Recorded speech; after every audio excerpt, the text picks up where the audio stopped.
Cuando Liliani Obando fue arrestada en agosto del año 2008, no dejó que las paredes de su celda la silenciaran.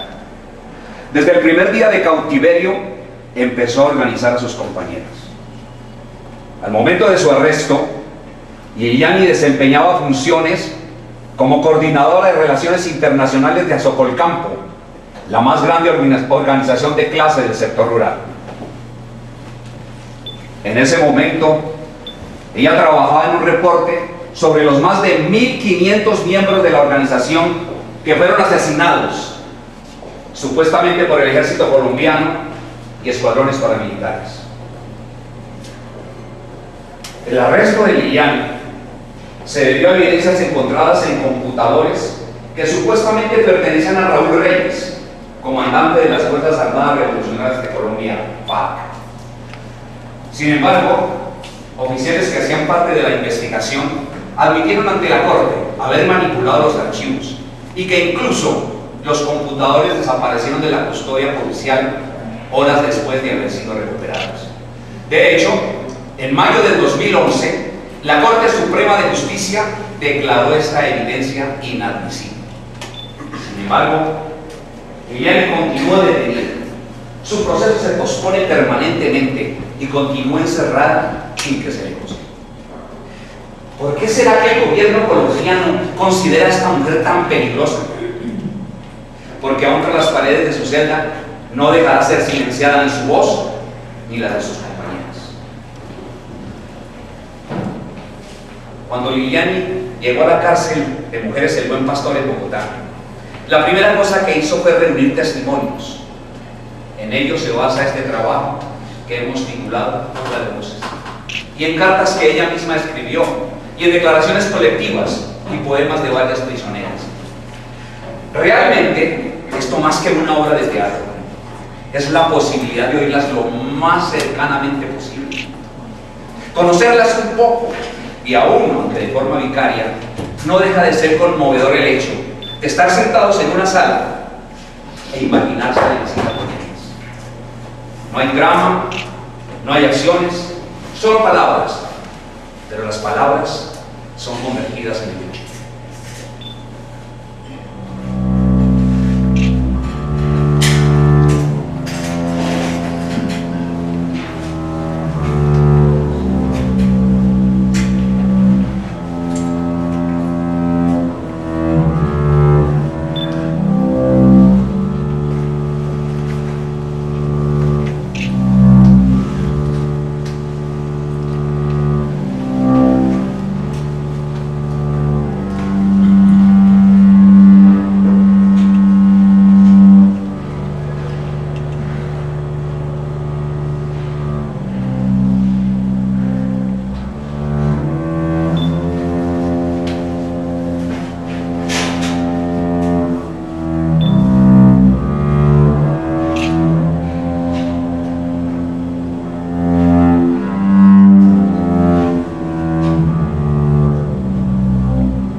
Colombia es un país de contrastes. Por un lado, sus paisajes, la belleza de sus recursos naturales y minerales, y por otro, la sucesión de gobiernos oprobiosos y oligárquicos, el terrorismo de Estado con sus alianzas paramilitares, la injusticia y desigualdad social, las violaciones a los derechos humanos, la intolerancia y la exclusión política. En Colombia, el desplazamiento forzado de humildes pobladores, rurales en su mayoría, ya supera los 4 millones. De estos, el 70% son mujeres, y de este porcentaje muchas son niñas, a las que solo les espera un futuro incierto. El desplazamiento forzado cobra mayor dramatismo en las miles de mujeres viudas o abandonadas, que de la noche a la mañana deben asumir la jefatura del hogar en un país hostil, que no ofrece oportunidades a los más pobres y al contrario, los empuja a la fatalidad de la miseria. La feminización de la pobreza en Colombia se mantiene en sus más altos niveles. En las cárceles hay más de 7.500 prisioneros políticos y de guerra. Más de 4.000 son madres. Estas mujeres que se encuentran privadas de su libertad pertenecen a sectores pobres, lugares marginalizados del país y obviamente poseen una baja escolaridad.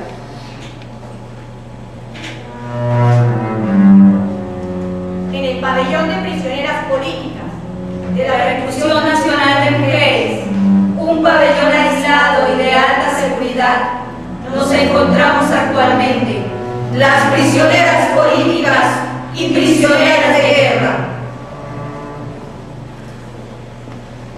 Es un pabellón de alta seguridad, aislado del resto de pabellones, dada nuestra supuesta peligrosidad. Somos mujeres rurales urbanas, blancas, mestizas, indígenas, negras, mujeres jóvenes y mujeres cercanas a la tercera edad, sindicalistas, estudiantes, líderes sociales, profesionales y guerrilleros, la mayoría sindicadas y algunas condenadas. Nosotras vivimos aquí con nuestros 5 hijos pequeños, niños y niñas que permanecen con sus madres hasta que tengan 3 años de edad, cuando entonces son separados cruelmente de ellas.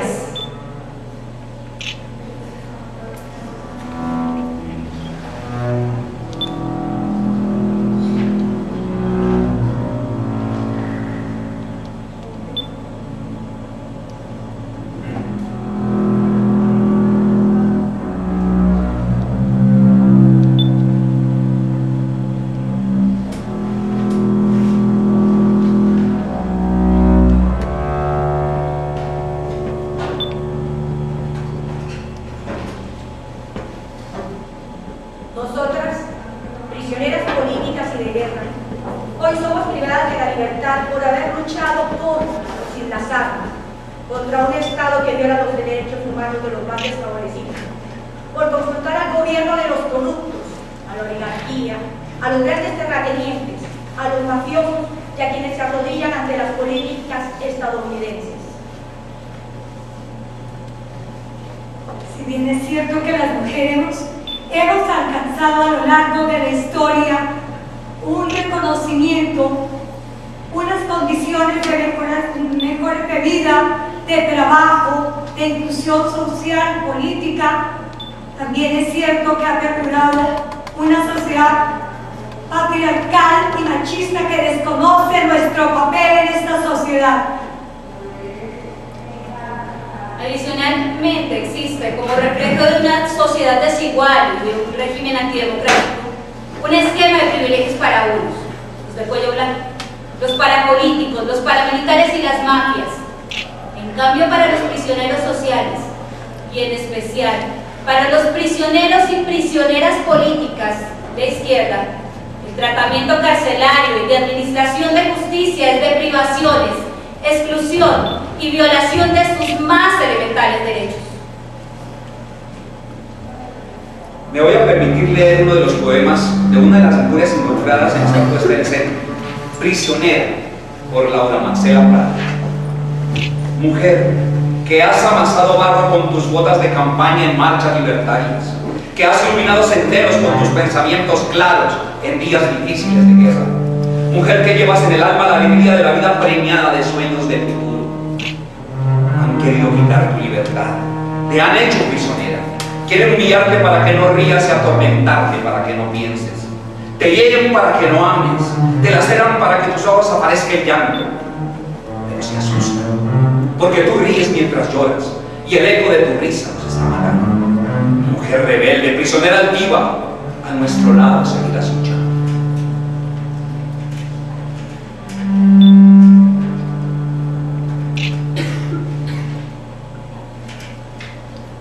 Mi nombre es Irma Aguirre. Fui capturada el 10 de febrero del 2004 a las 2 de la mañana en nuestra finca en Piñas Coloradas, en el Caguán. Junto a 16 personas más, entre las que se encontraban niños, adolescentes, trabajadores y una señora enferma de 50 años. También estaban Arachila Rojas Valderrama, conocida como Sonia, y otros 4 guerrilleros. Estas personas armadas se encontraban allí porque habían llegado a pedir posada a altas horas de la noche. La captura fue arbitraria. Nos trataron a todos como guerrilleros. Nos sacaron semidesnudos, nos tiraron al suelo, nos esposaron y sometieron. Fueron acciones delirantes.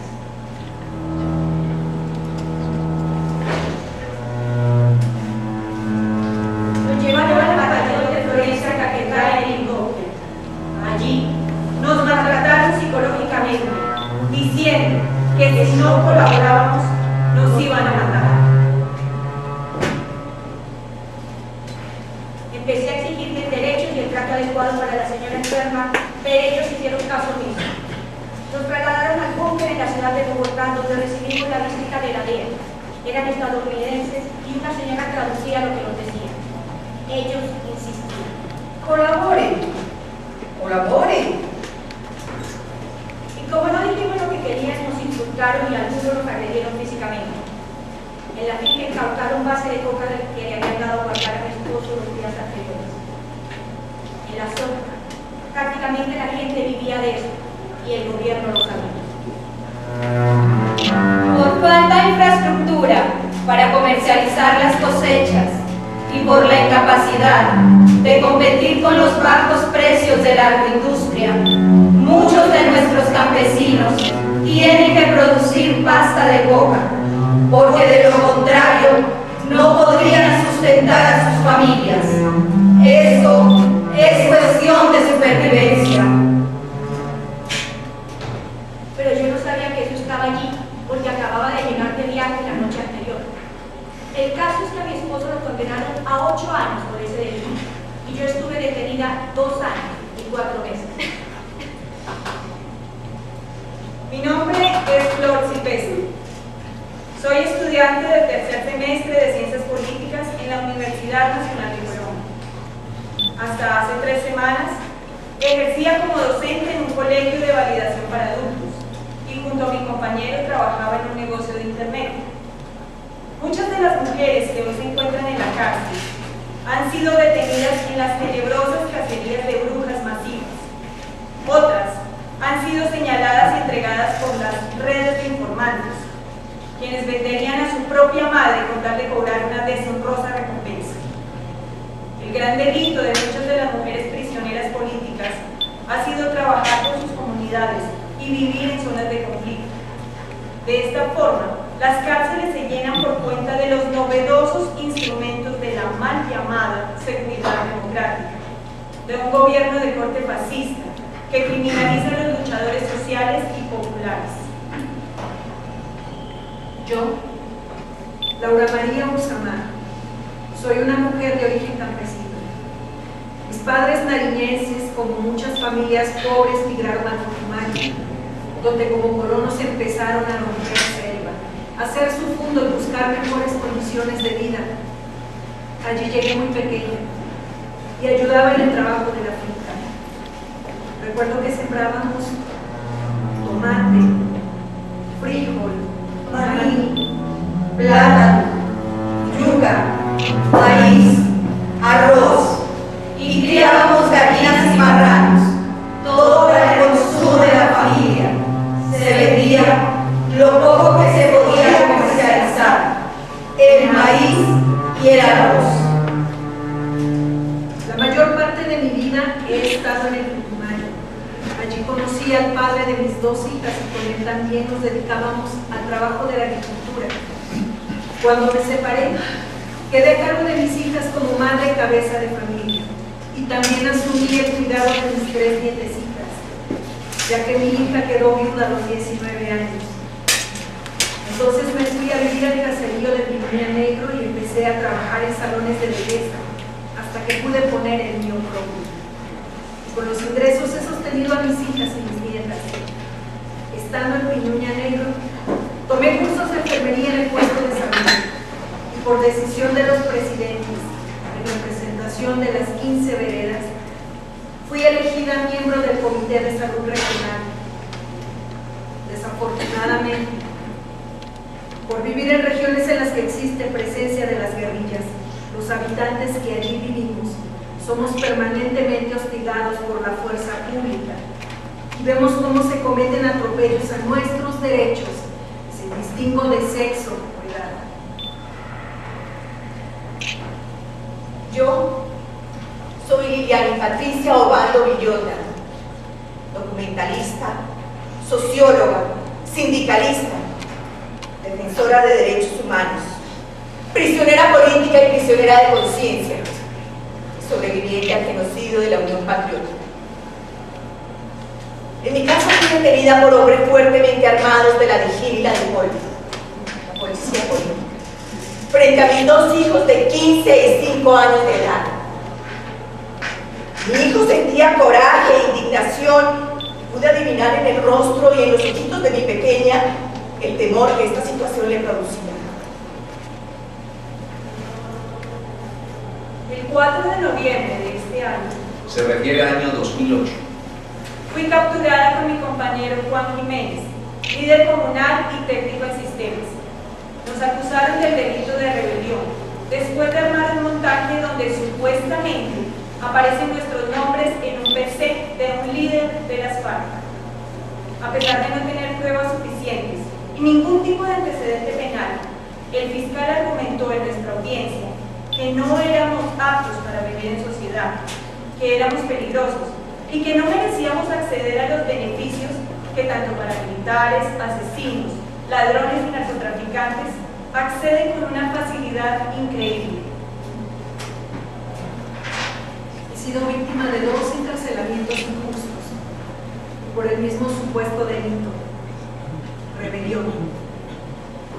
La primera oportunidad, el 24 de abril de 2006, agentes de la policía llegaron hasta el salón de belleza de mi propiedad con órdenes de allanamiento y de captura.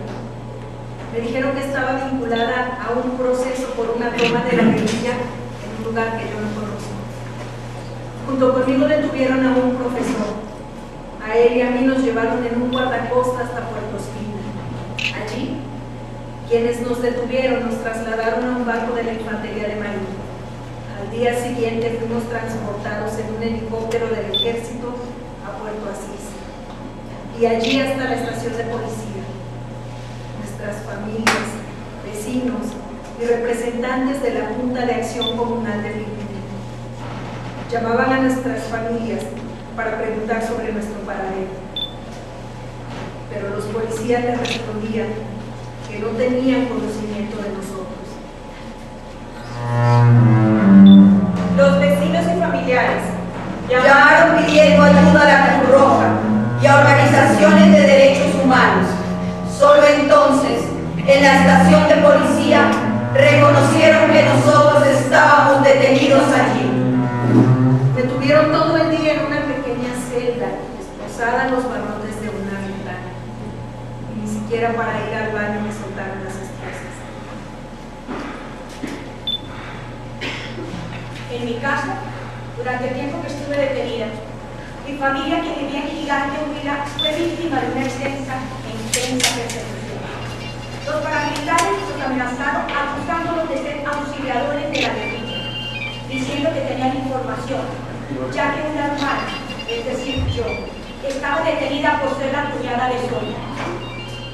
Mi madre, mis hermanos pequeños, mi tía y mi hija, de tan solo 6 añitos, salieron desplazados, sin dinero y con unas cuantas piezas de oro. Tenían para pagar un hotel. Mis hermanos mayores, desesperados, viajaron a Chapatán, Tolima, junto con unos supuestos amigos y fueron desaparecidos. Mis 2 hermanos, la esposa de uno de ellos y el esposo de mi tía, fueron 4 desaparecidos. Mi madre colocó la denuncia en la fiscalía y hasta el momento no hemos tenido ninguna noticia. Hemos escuchado por otras personas que los asesinaron, pero no nos han entregado los cuerpos ni nada referente al caso. El 26 de abril fuimos trasladados a la cárcel de Puerto Asís. En ese momento nos llevaron a indagatorio, donde nos leyeron los cargos. A mí me acusaban del homicidio de 2 soldados que habían muerto en la toma de una vereda cercana. Solo al escuchar semejante delito, yo sentía que se me hundía el piso y no pude dejar de llorar sobre el escritorio durante largo rato. Quienes nos acusaban eran dos testigos sin rostro, Norberto Osorio y Neger Damián. Recuerdo que esos eran sus nombres. Después de esa audiencia, a las mujeres que estábamos en la cárcel mixta, nos pasaron a un pabellón femenino, donde tocaba pagar para conseguir una celda. Luego, los testigos que nos acusaban no volvieron a comparecer, y a los 7 días de la captura fuimos absueltas y recuperamos nuestra libertad. Entonces volví al caserío y continué trabajando en mi peluquería. En el 2007 seguía siendo miembro del Comité de Salud y también era afiliada a la Asociación Campesina del Putumayo, que es filial de Socolcán. Yo quiero exponer mi condición en ese entonces. Realmente me sentía impotente y no sabía qué hacer. Presenté la situación a la directora de la reclusión, la doctora Yumi Morales, quien se preocupó mucho y llamó a Derechos Humanos. Les comenté el caso y solicité que me colaboraran para recuperar los cuerpos, pero no pudieron hacer nada. Las mismas organizaciones que defienden los derechos humanos tienen las muñecas atadas y las bocas amordazadas por amenazas o por indiferencia del Estado. Esto sucedió hace 3 años. Mi madre, mi tía y también la esposa de uno de mis hermanos que estaba embarazada quedaron solas, sin apoyo alguno y con menores bajo su responsabilidad. Bogotanes quedó pesada y regresaron al Lima. Claro que a otra ciudad, porque a Gigante no pueden regresar. Estando detenida, tuve en 2 ocasiones cierta visita. Un capitán del ejército y otra persona que no sé qué rango tenía. Me dijeron: Declare contra Sonia, hágalo por su vida. Que si lo hacía, vendría un fiscal de Estados Unidos a supervisar directamente mi declaración, que me sacaba de la cárcel, me llevaban con toda mi familia a vivir a Estados Unidos y me facilitaban los recursos para vivir muy bien, que no tenían pruebas para condenar a Sonia, pero que si yo declaraba en su contra, sería una prueba contundente, ya que era su cuñada, y entonces podrían otorgarle la máxima pena. Yo le respondí que nunca había Sonia en esos hechos, y por lo tanto no podía pagar lo que ellos querían. Ella compraba coca y se reunía con narcos en mi casa. Eso era lo que ellos me pedían que dijera cuando yo nunca vi tal cosa. Me parece que son estrategias muy bajas las que utiliza el gobierno. La situación exige más valor e interés de los que tiene una persona normal. El 24 de febrero de 2008, agentes del Departamento Administrativo de Seguridad llegaron al caserío de Picuña Negro y empezaron a llevar a la gente del pueblo y de las veredas al recreativo. Allí concentraron a más de 200 personas. Hicieron una fila de mujeres y otra de hombres. Después de pedir la cédula, empezaron a retener a algunos de los aquí presentes. A mí me detuvieron cerca de mi casa. Iba con mi nietecita. Los agentes del DAS nunca se identificaron y tampoco presentaron orden para llegar a mi casa. Después me dijeron que como tenía antecedentes por la situación anterior de la que salía absuelta, quedaba nuevamente detenida. Nos llevaron a todos a un banco de la infantería de Marina.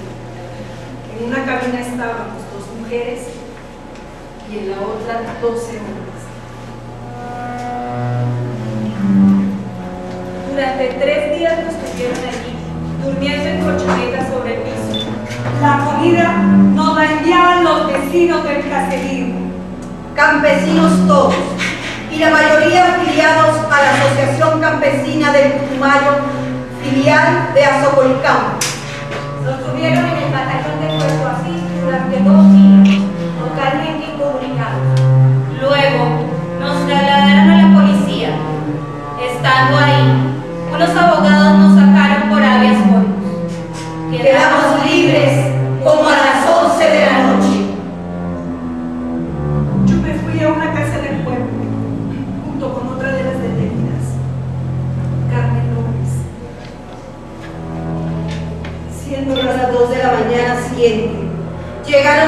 llegar a esa casa unos hombres vestidos de civil, con la misión de detenernos nuevamente.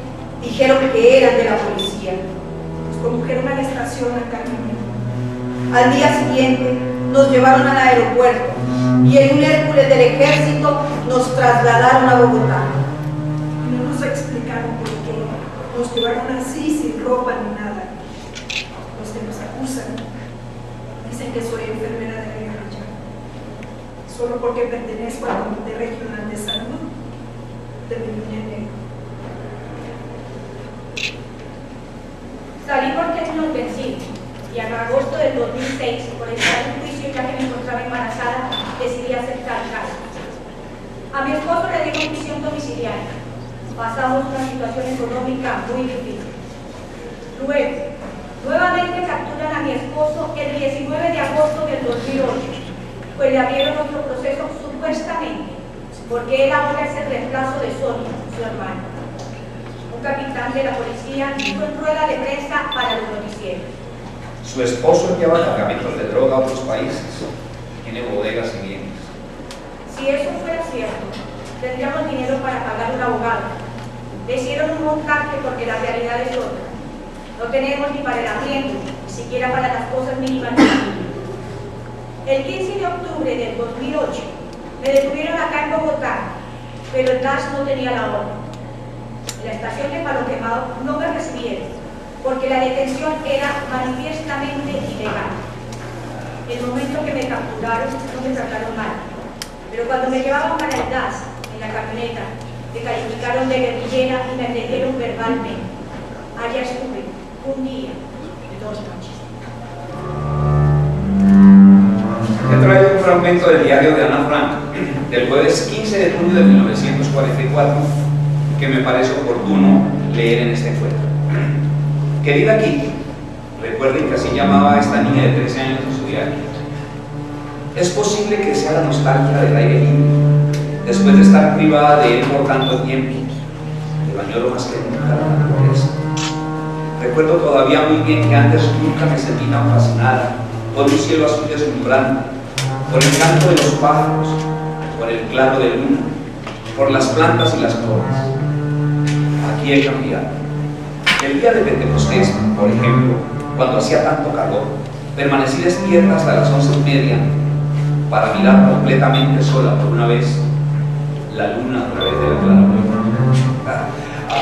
Este sacrificio no sirvió de nada, pues la luna brillaba con luz demasiado fuerte para que yo me arriesgase a abrir la ventana.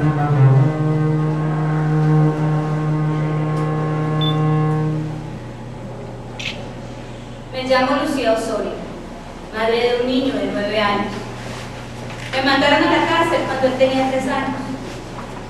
Hay un elemento en común de por lo menos un 90% de las mujeres prisioneras políticas. Nuestra condición de madres con promedio de 3 hijos. La mayoría de nosotros somos madre cabeza de familia. Es decir, nuestros hijos dependen de nosotros para su desarrollo y cuidado integral. Con nuestra detención son ellos, nuestros niños, quienes llevan la peor parte, el futuro de un país que queda a la deriva. El trato diferencial en cuanto a lo jurídico es también discriminatorio en cuanto a género por nuestra condición de mujeres prisioneras políticas. Este se hace evidente cuando reiteradamente se nos niega el beneficio de la detención o prisión domiciliaria para que podamos cuidar a nuestros hijos. En cambio, con frecuencia vemos cómo este beneficio se les concede a muchos hombres y a otras mujeres que no son prisioneros políticos. En especial, son tributarios de este beneficio aquellos presos de cuello blanco. Se nos vulneran así nuestros derechos como madres y en especial los derechos fundamentales de nuestros hijos, entre ellos el de no ser separados de su familia. Me llamo Ernestina Amador, madre de 5 niños y prisionera política. Con nosotras conviven en el momento 6 menores, niños y niñas. Son los hijos de algunas de las prisioneras políticas. De acuerdo al Código Penitenciario y Carcelario, estos pequeños pueden vivir con sus madres en la reclusión hasta que cumplan 3 años de edad. Y es que algunas de las mujeres tenían a sus hijos aún bebés en el momento de su detención. Otras fueron detenidas estando en estado de gravidez. Y otras han concebido a sus hijos aquí, en la cárcel. Así que mientras les dura ese cuarto de hora, estos niños pueden disfrutar del amor y cuidado de sus madres, aunque al mismo tiempo significa padecer con ellas el encierro, las privaciones y los barrotes. La experiencia más desgarradora ocurre cuando estos pequeños cumplen sus 3 años de edad. Esto significa que deben ser forzosamente separados de sus madres. Si ellas tienen familia, los niños quedan en sus manos.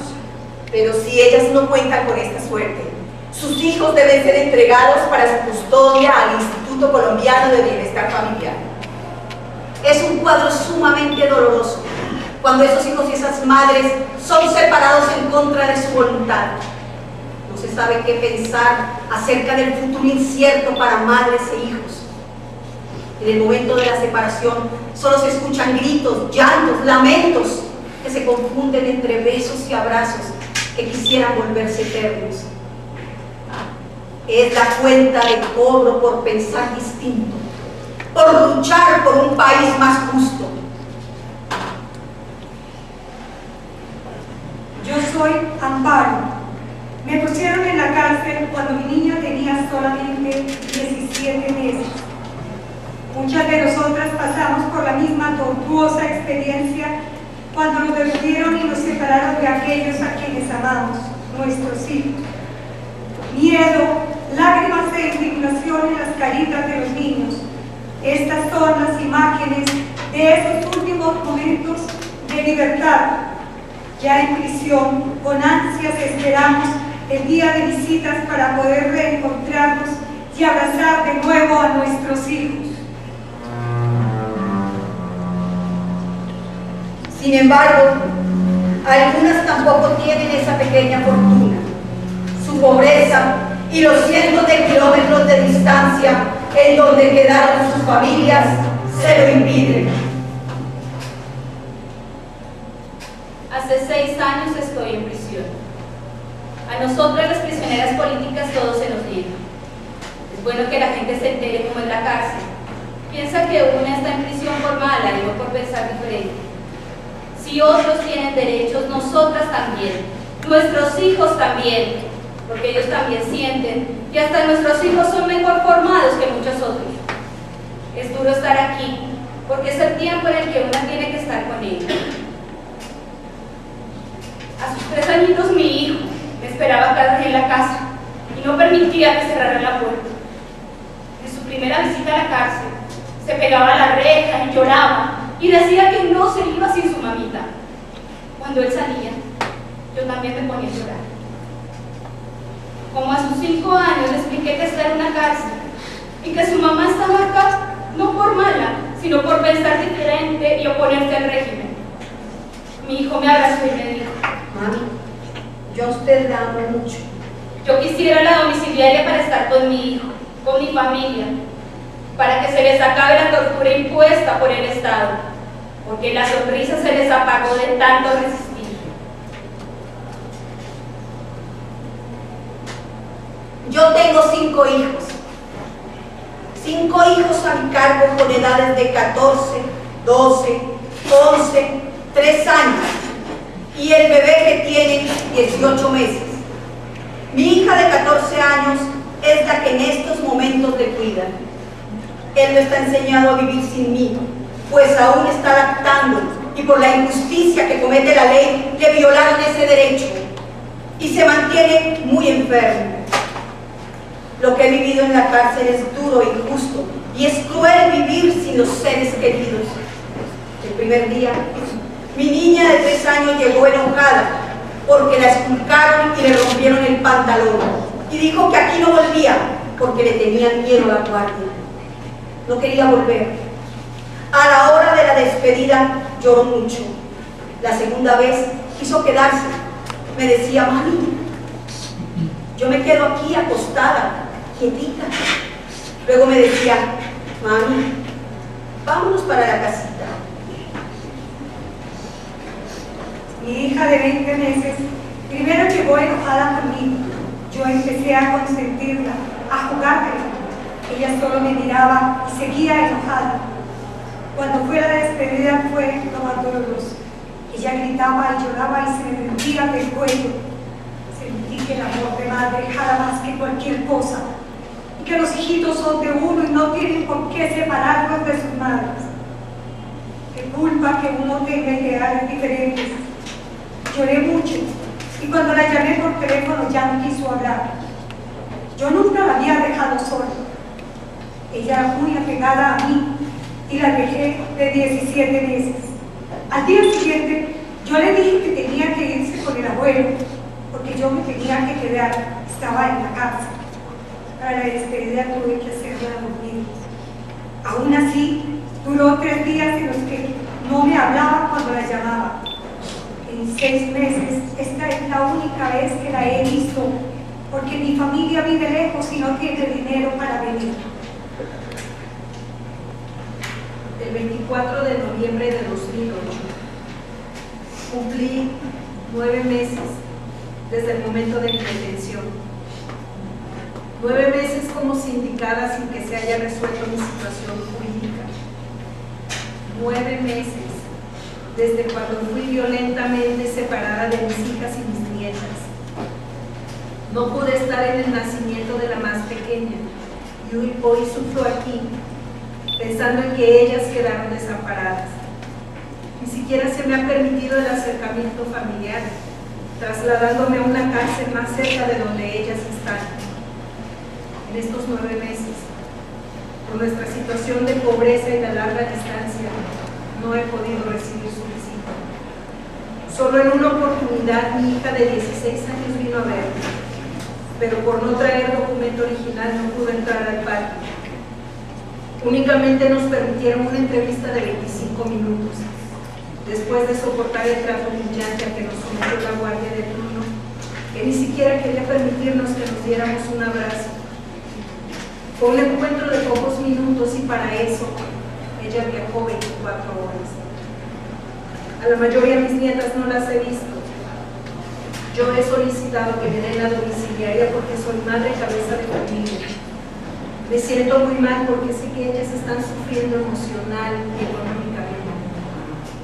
Si me dieran la domiciliaria, al menos podría trabajar y lo más importante, estaría cerca de mi familia.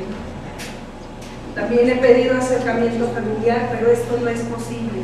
Sigo sindicada y aún así me niegan esos beneficios. Yo siento que se violan mis derechos. Ya en la cárcel, mis hijos vinieron a su primera visita. Mi niña primero me miraba y no me hablaba. Estaba enojada conmigo por haberla dejado. Poco a poco y con todo mi amor y ternura logré que me hablara, que me sonriera así fuera por unos pocos instantes. A la hora de la despedida, ella pensaba que se quedaría conmigo. Lloraba amargamente al descubrir que no sería así. Con fuerza tuve que apartar sus bracitos alrededor de mi cuello y decirle hasta pronto. Ella no entendía la razón. En su siguiente visita, tuve que explicarle que su mamita estaba encerrada en una cárcel y que no podía por el momento volver con ella. Estaba ahí, no porque hubiera hecho algo malo, sino porque quería un mejor país para sus hijos, para los hijos de los demás. Mi hija, bueno, pronto entendió a su modo, como pronto comprendió que el sonido del pito significaba una nueva y dolorosa despedida. Desde el momento de mi detención me prometí que no le derramaría ni una sola lágrima a mis carceleros. En cambio, mis creencias y convicciones crecerían con la injusticia. En otra oportunidad, mi niña me trajo una carta hecha con sus manos y dentro un mensaje. Tan solo 2 líneas. 2 líneas que me rompieron el corazón. Te extraño. No quiero que te vayas sin mí. El muchacho también me escribía diciendo: Hola Billy, ¿cómo estás? Primero que nada, decirte que estoy muy orgulloso de ser tu hija y de estar pasando este momento, porque no me entristece, me da fuerza y valor. Sus palabras alimentarían mis bríos, mi compromiso. Como muchas otras de mis compañeras, soy madre cabeza de familia. Y en 5 oportunidades me han negado el derecho a la detención domiciliaria, lo que representaría seguir cuidando de mis hijos.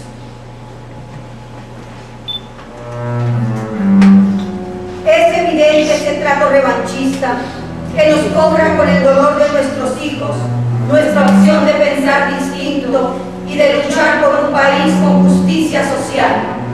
Somos varias las generaciones de mujeres que no pudimos escapar de un país en guerra y por eso soñamos, aún tras los barrotes, con una patria en paz para nuestros hijos.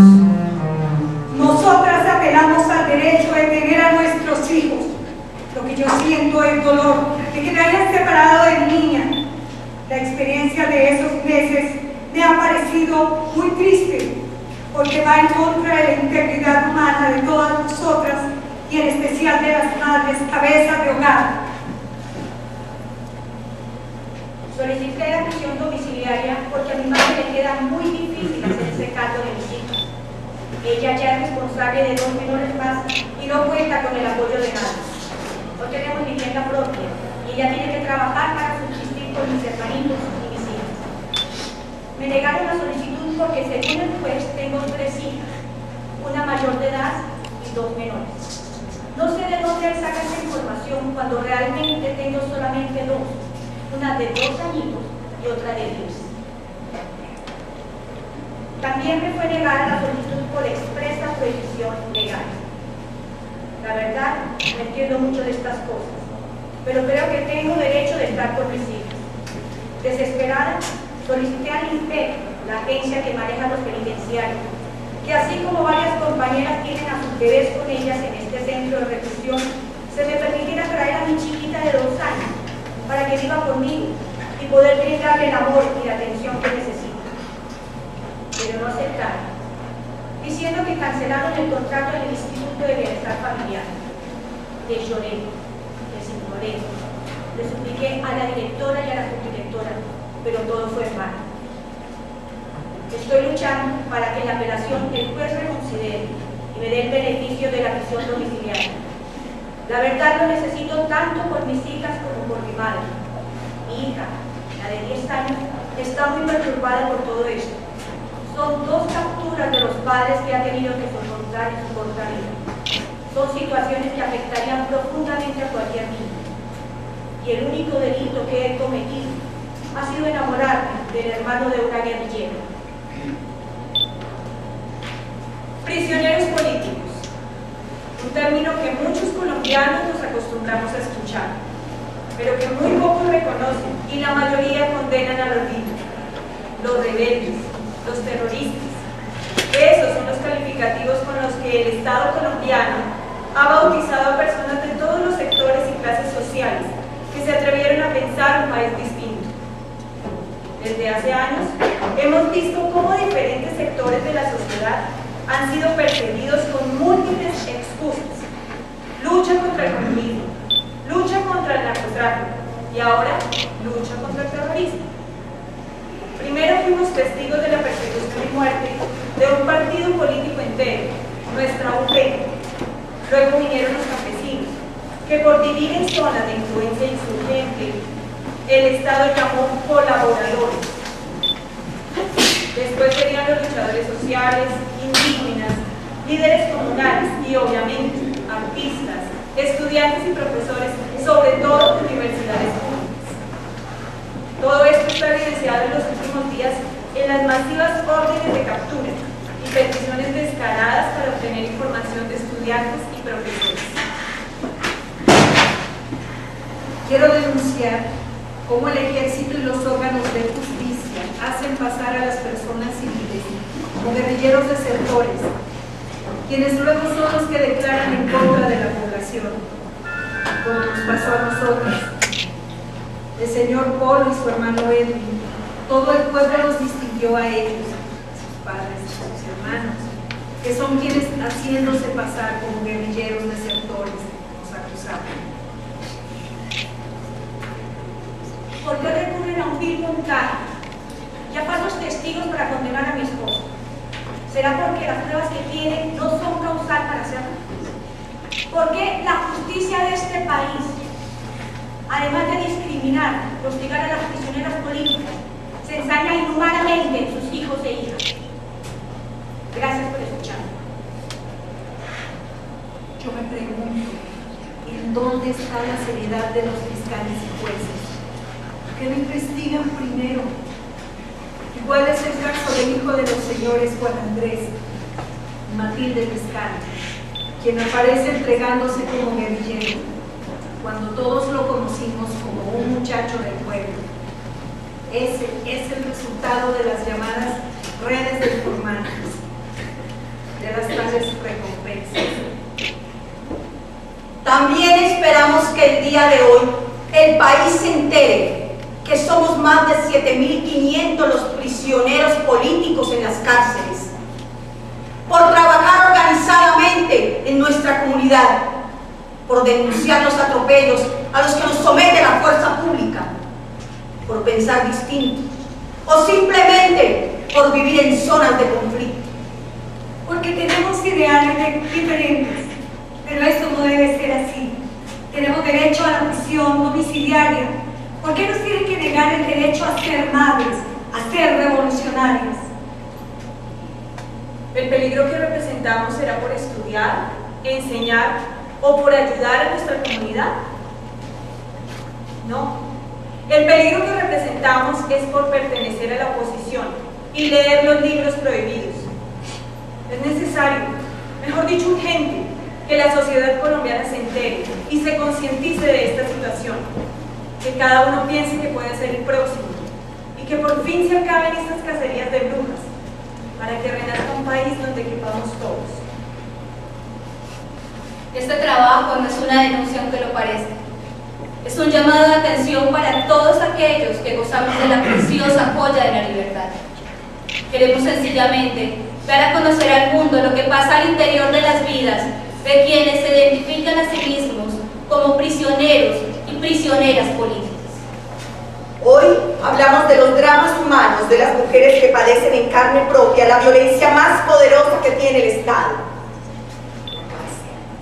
Pero el encierro se empequeñece cuando lo contrastamos con la negligencia, los abusos y la eterna espera, y obliga a que estas prisioneras contemplen desde sus penales sus vidas, viendo cómo su tiempo pasa. El teatro no puede resolver ningún problema. Pensar en eso sería un abominable acto de soberbia. Lo que sí podemos hacer es contar historias para que quienes las escuchen sepan que hay hombres y mujeres encerrados en las mazmorras de un sistema que castiga al que cuestiona, al rebelde, al diferente, como si todo estuviera muy bien. No se trata de afirmar solamente que debe proceder en estos casos el derecho legítimo al arresto domiciliario para aquellas que son madres o están enfermas o en avanzada edad, ni de reclamar el debido derecho al proceso y exigir que los casos avancen, porque así como estas mujeres fueron arrestadas en la ilegalidad, podrán ser condenadas por abuso estatal.